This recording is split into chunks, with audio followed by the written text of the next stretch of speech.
Qu'est-ce qu'un chrétien doit faire quand il a une baisse de foi? C'est quoi une baisse de foi? C'est un peu un état spirituel où on a l'impression de stagner, voire de régresser, hein. On a l'impression que tout va mal, qu'on n'avance pas, on n'a pas de désir de lire la Bible, d'aller à l'église, on se sent faible.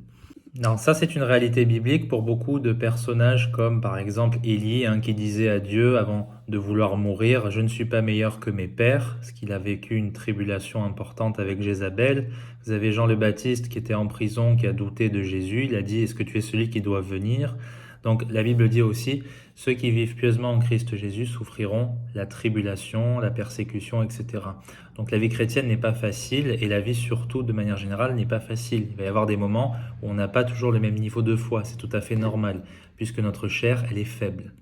Avant de vous lire plusieurs versets d'encouragement, il faut que vous compreniez que quand vous passez par un moment difficile, la dernière chose à faire, c'est de se plaindre et de s'isoler à l'excès, hein.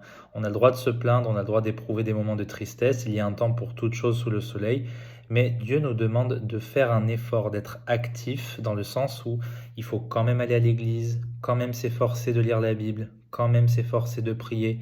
Dieu ne nous demande pas de le faire de manière hypocrite, comme ça, il nous demande de quand même le faire, et c'est là qu'il va nous fortifier sur le chemin. Psaume 34. Quand les justes crient, l'Éternel les exauce, et il les délivre de toute leur détresse. L'Éternel est près de ceux qui ont le cœur brisé, et il délivre ceux qui ont l'esprit froissé.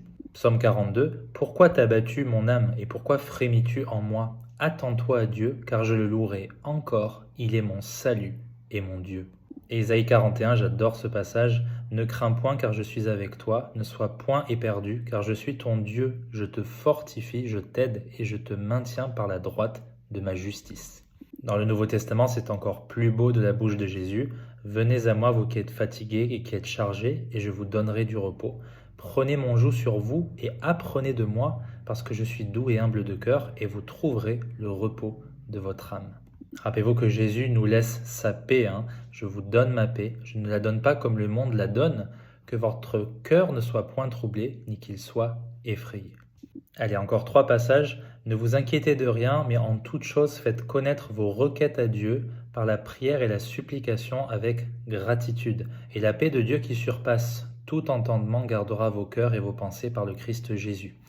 Hébreux 13, que votre conduite soit sans convoitise et soyez content de ce que vous avez, car il a dit, je ne te laisserai jamais, ni ne t'abandonnerai. Dernier verset, vous déchargeant sur lui de tous vos soucis, pourquoi? Parce qu'il a soin de vous. 1 Pierre chapitre 5 verset 7.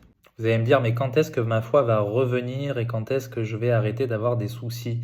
La vie n'est pas faite sans soucis, hein. C'est comme ça, il faut l'accepter. Mais il faut continuer à aller tout droit, marcher, garder la foi comme Paul l'a fait, bien que tout le monde l'ait abandonné. Et en regardant en arrière, on va être content d'avoir fait cela pour le Seigneur et on verra qu'il nous aura fortifiés sur le chemin. Moi, je peux vous le dire, ça m'est arrivé de nombreuses fois, c'est arrivé pour énormément de chrétiens et je suis sûr que ce sera le cas pour vous aussi. Que Dieu vous bénisse.